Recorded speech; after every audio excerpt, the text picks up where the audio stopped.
হৰি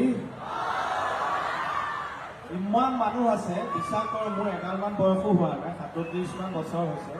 মই এনেকুৱা শোভাযাত্ৰা আজিলৈকে দেখা নাই, ঘূৰি চাপ একেই হোৱা নাই। কিমান আন্তৰিকতা থাকিলে মানুহে এনেকে কষ্ট কৰিব পাৰে। চাওক ইমান সুন্দৰ শোভাযাত্ৰা হৈছে, সঁচাকে সঁচাকে মন ভৰি গৈছে। হৰি মানুহ যিমান আছে শব্দ সিমান ওলোৱা নাই, কিন্তু হৰি মজা।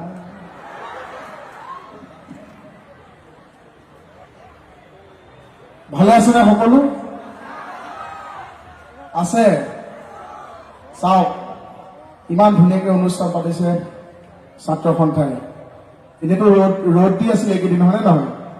আজি বেলিও ব্ৰাইটনেছ কমাই দিলে, সকলো ধুনীয়াকে শান্তিপূৰ্ণভাৱে হৈ গ'ল।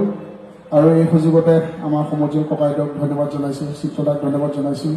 ইমান জনসমুদ্ৰৰ মাজত আমাৰ অভাজন দুইজনকে অকণমান সুযোগ দিলে থিয় হোৱা, ৰাইজৰ আশীৰ্বাদ লোৱা। আৰু এনেকে ক'লে ভাল নাপাওঁ, খালি বেহাৰবাৰী দুখৰমান কৰি দিওঁ ডাইলগ ন।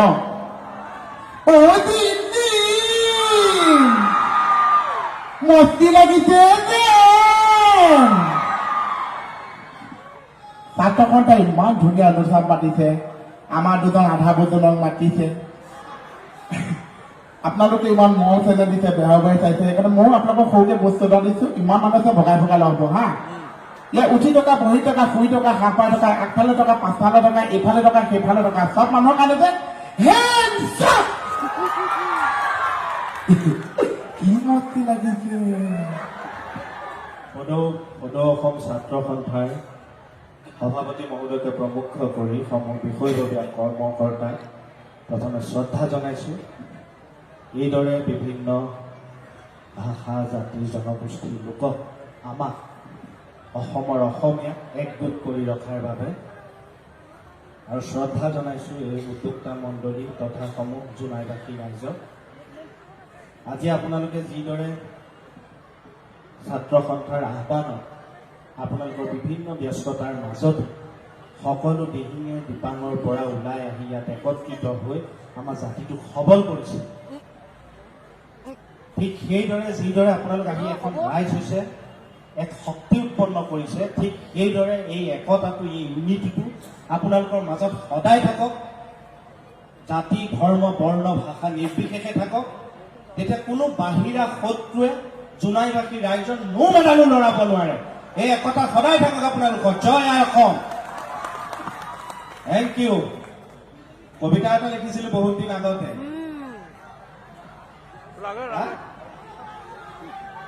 গাই দিয়ক। গামে আৰু কৈছো যেতিয়া চালা এটা বাংলাদেশ, জন্ম দিয়ে হাজাৰটা স্বদেশী, চালা এটা বাংলাদেশ।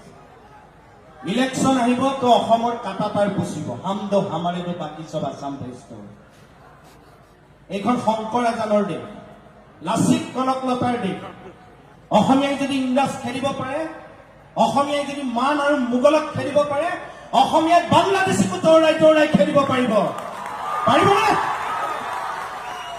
নহলে বাই বাই আছাম দেশ, welcome Bangladesh, welcome. Thank you. জয় আই অসম। বোলে হৰি। সোমাই আহোঁতে ইমান ভাল লাগিছে, আপোনালোকৰ উৎসাহ দেখি ইমান মানে চুম আদৰণি দিছে। তাৰ মাজতে অকণমান তথাপিও সৰুকে দুখ এটা লাগি গ'ল। শিল্পী মানুহৰ হৃদয়বিলাক থলুকা বুলি কয়, ফটকে মানে মহিলাসকলক যে দেখিছো ভাল লাগিছে, কিন্তু মানে কি হ'ল তাক? মহিলাসকলক যে দেখিছো মোৰ বায়নৰ ঘৰত ফুলটোলে মনত পৰি গ'ল। মণিব আজি মণিব আপোনাৰ লগত নাচে, কি হ'ল ছাৰ? মই আপোনাৰ লগত আছো। তই মোৰ লগত থাকি কি কৰিম? আমাৰ মোহনক কোনে কোনে ভাল পায়? হাত দাঙচোন চাওঁ।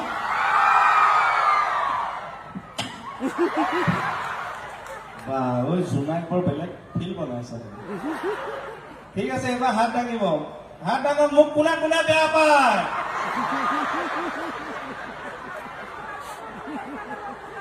মাই গড, আপোনাক বহুত মানুহে বেয়া পায় তাক।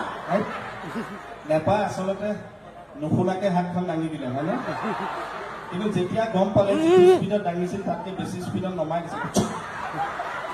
মণিদাৰ কাৰণেহে দেই লাভ ইউ অল।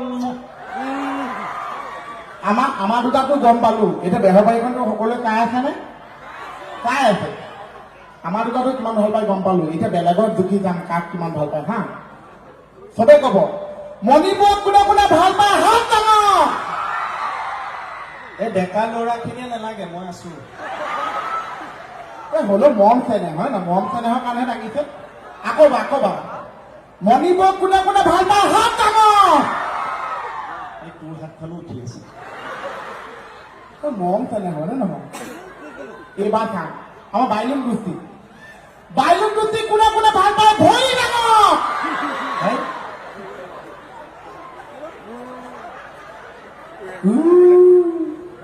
বাইলুং গোষ্ঠীক ইমান মানুহে ভাল নাপায় ছাৰ, অকল কেমেৰাবালাটোৰ ভৰিখনে দাং খাই আছে।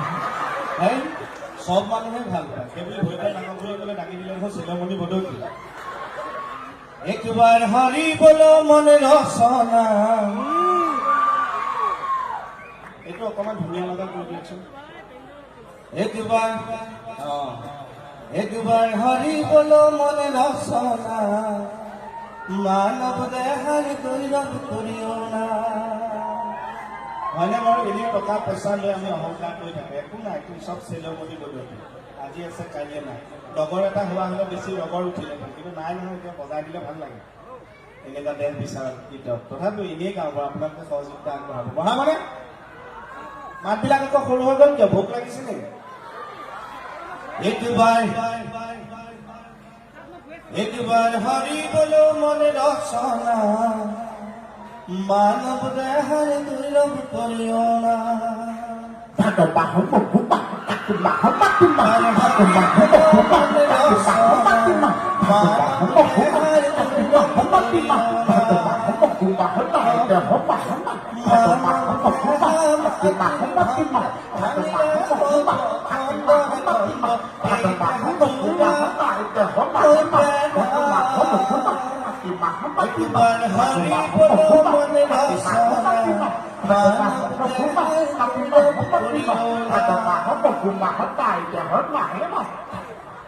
কি আপুনি গাইছে আইডেন ইমান সৰু কৈছে, ডবৰটো মই মুখতে পঠাই দিওঁ। এই তাৰ দেশত যে মাহী মাহ কোন লিখে? কবলৈ হয় নেকি? আমাৰ অমৃতাই অকণমান আগত কৈ গৈছে যে অসমীয়া চিনেমাৰ খুব সুদি। আমিতো এতিয়া মোকে অমৃতাক বাৰু বিভিন্ন চৰিত্ৰত দেখি আছে, তাই খুব ঘনিষ্ঠ অভিনেত্ৰী, মোৰো প্ৰিয় অভিনেত্ৰী। আৰু মইতো আজি কিমান দিন হ'ল এই 6 বছৰ বেহাৰবাৰী পুলিচে মোক দেখি আছে। ক'ৰবাত চিনেমাত কৰিছোঁ যদি ভালকে কৰিবলৈ পোৱা নাই। এইবাৰ ময়ো ভালকে কৰিবলৈ পোৱা চিনেমা দুখন আহি আছে। এক প্ৰতিঘাত 6 ডিচেম্বৰত আহিব, অলপ দিন পাছত আহিব ৰাইনা এক্সপ্ৰেছ। আমি দুইটাই আছো। যদি আপোনালোকে এই আমাৰ চিনেমাৰ উদ্যোগটোক ভাল পায়, আমাৰ শিল্পীসকলক ভাল পায়, এই কেক ভাল পায়, তেতিয়াহ'লে এবাৰ আপোনালোকৰ ব্যস্ততাৰ মাজতো চাই মোক অমৃতা আমাৰ শিল্পীসকলক আপোনালোকে যেন উৎসাহ জনায়। চাবনে? একদম দিল খুচ হৈ গৈছে। Thank you. আমি বেছি আৰু দীঘল নকৰোঁ, আমি অনুষ্ঠান সামৰণি মাৰিছোঁ। এই মঞ্চৰ পৰাই সুধাকণ্ঠ ভূপেন হাজৰিকাদেৱকো শ্ৰদ্ধা জনাইছোঁ। গুৰুজনৰ আদৰ্শৰে সদায় আমি আগুৱাই যাম আৰু সেই লক্ষ্য আগত ৰাখি সদায় জীৱনৰ বাটত আমি বাট কৰিম। বহুত বহুত ধন্যবাদ। আও হৰি, থেংক ইউ।